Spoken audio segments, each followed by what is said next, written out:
Check, check, check. Nobody spoil anything from me. I know I'm being told Jujutsu Kaisen Season 3 just dropped. No spoilers.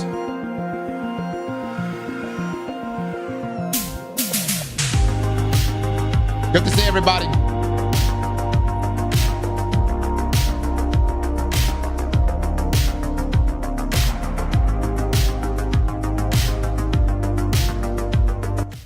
All right. Guys, I know we've had some late streams and or I mean like we have not been streaming as much as we normally do. So I do apologize for that. I've got one personal hiccup to get through next week. And once we get through that, we should be back to our normal schedule. Today, though, we're going to be doing the Twab. We've got a Twab going out today. We also have something going on this evening. What is the stream going on this evening? I'm being told that potentially we could be seeing some cube stuff. That's what I'm being told. Joe with the sub, Kim with the sub, BF Hood Rich, Simru, Solid Terry. Thank you, man. We're gonna do build battles? Yeah. I actually, again, for this week's Nightfall, it's a tough ass Nightfall. This week's Nightfall is no joke, guys. If you are submitting a build for this week's Nightfall, you better be bringing it. It is long. It is lengthy. It requires just a solid build for, I mean, you pretty much are going to run out of time. It is. I've got 2 builds. I would say this is one of the more challenging Nightfalls we have. Chaos Destroyer of Worlds of the 13 months. Thank you, man. Requires girth, you say? Girth indeed. Chopper with the 18. Much love to you, man. Much love.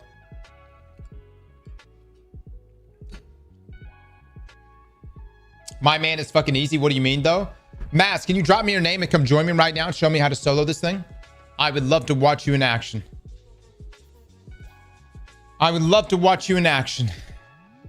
I'm sitting in orbit waiting for you. I shall die and let you solo it. Havoc with the 5 gifted subs. Hot damn it. Chat, please drop some love for Havoc here. Where Cube? Supposedly, it could be showcased this evening. Or something. What I'm being told. Havoc, thank you so much for the 5. Guys, drop some love for this man. ZZY with a sub. Ruin with a sub. Choot with a sub. Thank you, fellas.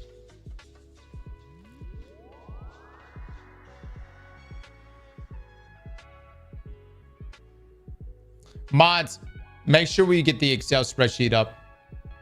I think it's already up.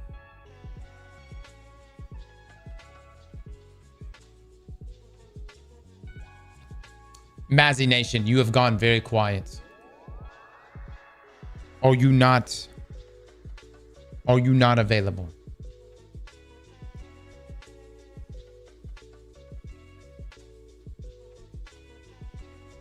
And the spawning of overloads on those tall ass columns is the work of Satan, right? We've got 4 builds. Okay. I hope they've actually been used then. All right, let me pull this up then. Let's see.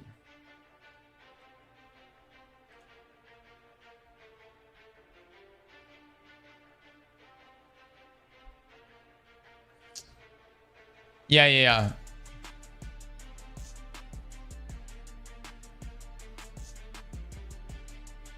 Jesus Christ, what happened to the Excel spreadsheet? Alexander, please keep the spreadsheet pinned. I can't keep up with this. I can't. You know what? You want to tell you something? I cannot wait to have a damn AI integrated in this stream where I can be like, hey, fetch me thy build. Give me thy link. Bullshit, bullshit, bullshit. Who needs the Razor AI when we can have Mara in a hot tub on stream? Oh my god, I need Mara in a hot tub on the stream next to me that we can interact with. Hold on. Now we're getting into weird shit. Now we're getting into like what even is real anymore. You know what I mean? Now you know what I go. Oh, we're now leaning into that other. Oh, this is a we thing, motherfucker. Oh, we in this shit together. All I know, if Rika comes to that door and she sees Mara on the stream in a hot tub, it's a we thing. Most definitely a we thing.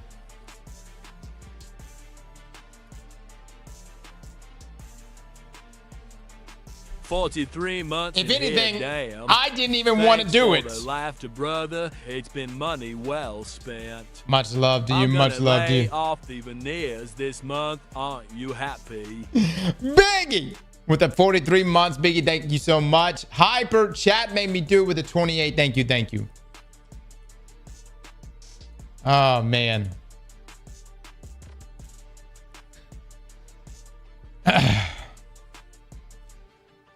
Matt called you out on his new YouTube short. Cross, are you going to take that? What? What do you say? What do you say? You say you don't love me no more?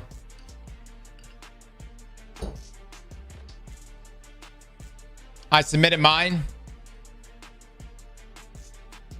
This it right here. The Mustafarian.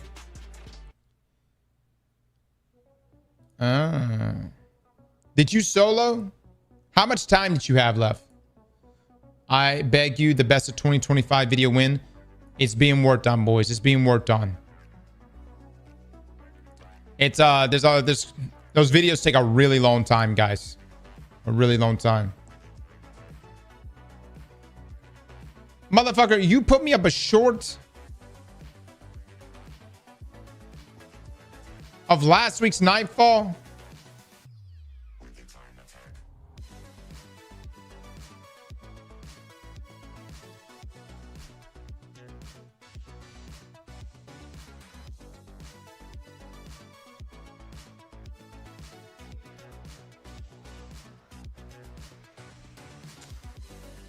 Not gonna lie, Les. It looks weaker than the Warlock build.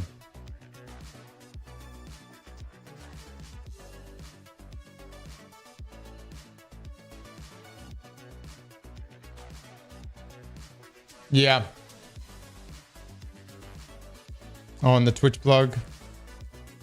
Oh! There we go, baby. There we go. Yes.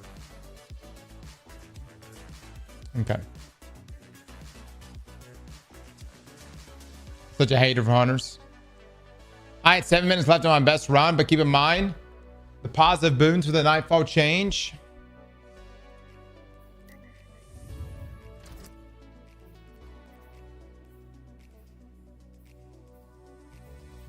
You telling me this right here changes? Really? Joe with the 10 gifted subs.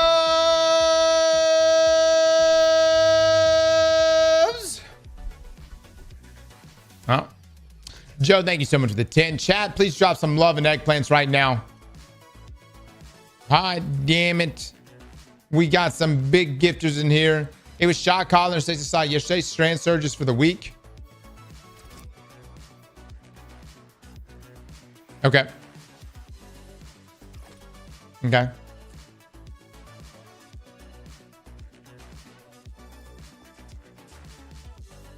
All right, let me look at these builds. I've got, yep.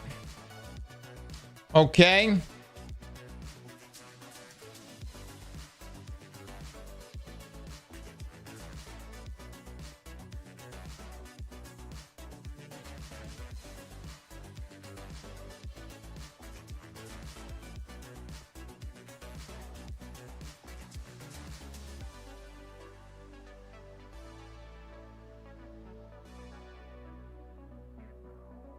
Is this actually good?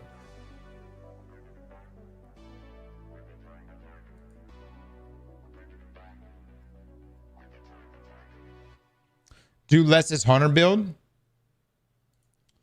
I forgot where this was a democracy.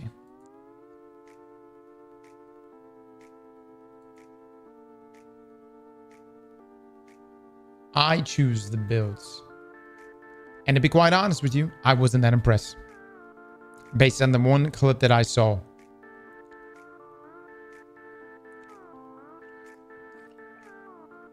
Getaway artist tons overloads.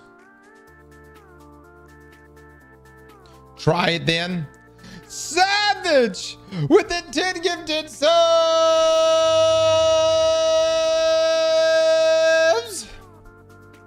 Savage with the 10. Thank you, man. Chat, drop some love for this man. Hot damn it. We've got some big gifters. Joe done coming in and threw down 10. Savage is coming in and throwing down 10. Clear just as fast as your Warlock build, which wasn't that fast. On which Nightfall, Les? Did you do this week's Nightfall? You solo this week's Nightfall? Twab Day. Just got back into Destiny.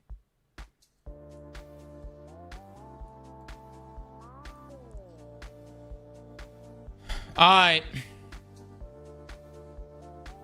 Let me try this shitty build out. What am I looking at, dude?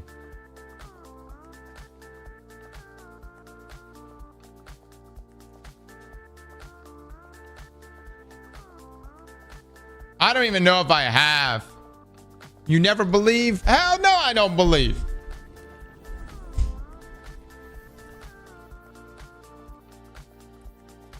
Let me go get in my hunter. I'm gonna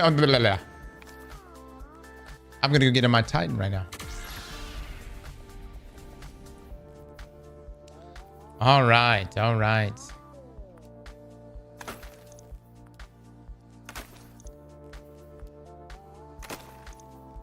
right, we got that.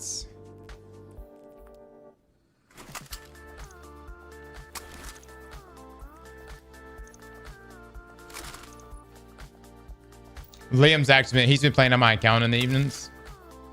And it's hilarious. He's learning mouse and keyboard right now. And his current idea of skill is how many buttons can you press at once? I mean, look, when he's over here, I swear I feel like he's gonna break my mouse and keyboard. Because he is hitting all of them, just pounding away at him. You know what I mean? I'm like, be intentional with your movement. I get rid of that one. I don't want it. He's not wrong. That's the best type of skill. All right, let me just see. Do I even have Kepri's on me?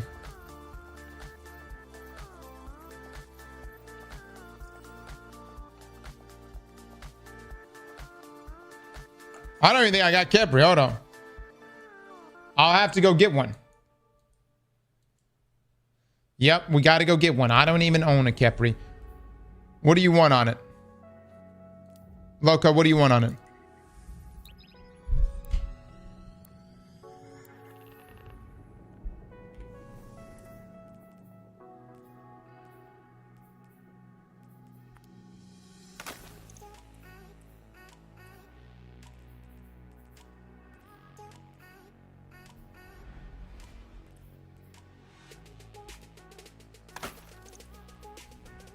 Specialist.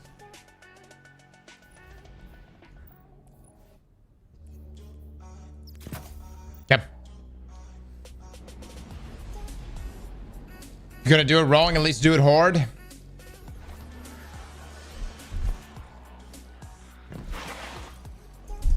A transaction to make, Guardian? All right, let's see.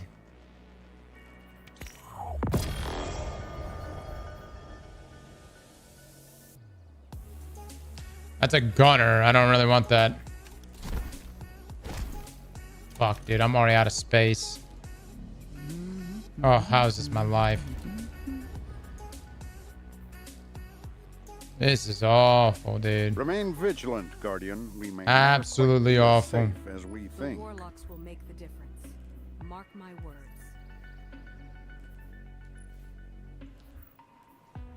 Save this for some of the reviews. Titan, are you looking for the firing range? Unfortunate, unfortunate.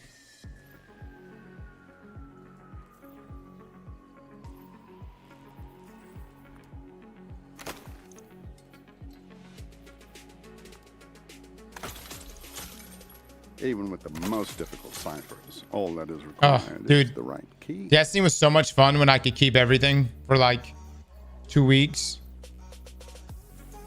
And then I couldn't anymore. I love keeping fucking everything, man. It's my favorite. Guardian, When was the what last time you puzzles can do you remember bear? we were at peace? Loco. What cipher is this? What are you talking about? Vault cleaning stream? It's not an actual exciting stream there.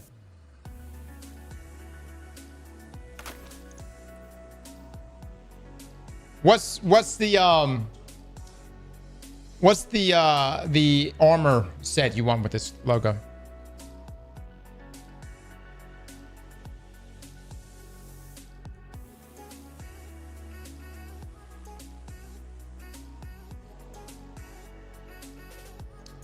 Two-piece Sage, two-piece Swordmaster. Yeah.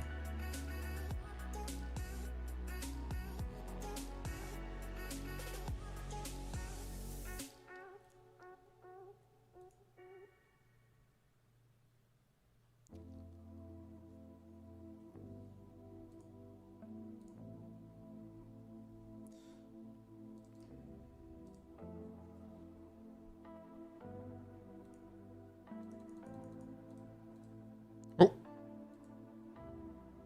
Super class.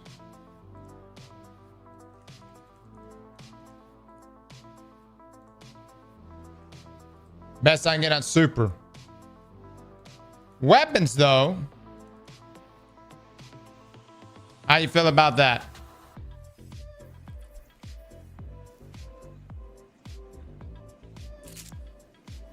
I could try rolling for another Capri. All right, but let me try re-rolling for another one.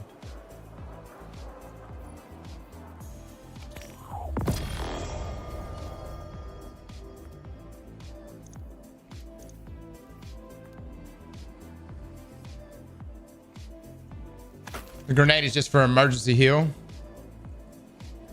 Is it a good build if you need an emergency heal?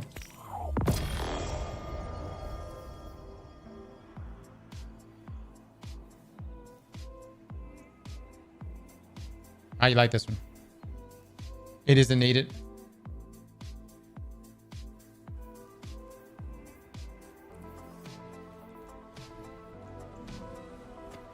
Emergency heal is always good at end game.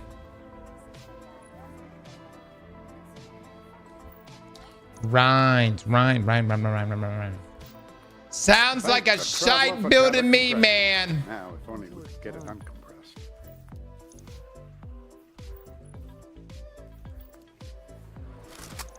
Going to Zavala's big speech tonight?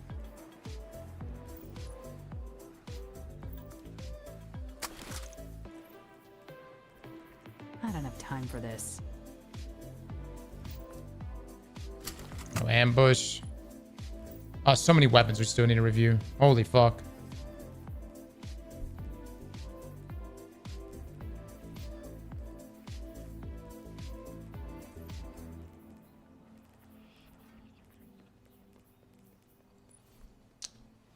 I don't think I'm going to keep any of these shrew sets.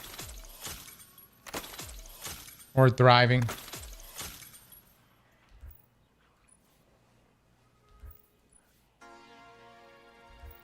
Some of these I'm just literally keeping for the review. As soon as I get the review done, I'll crush them. But I gotta get through the review first.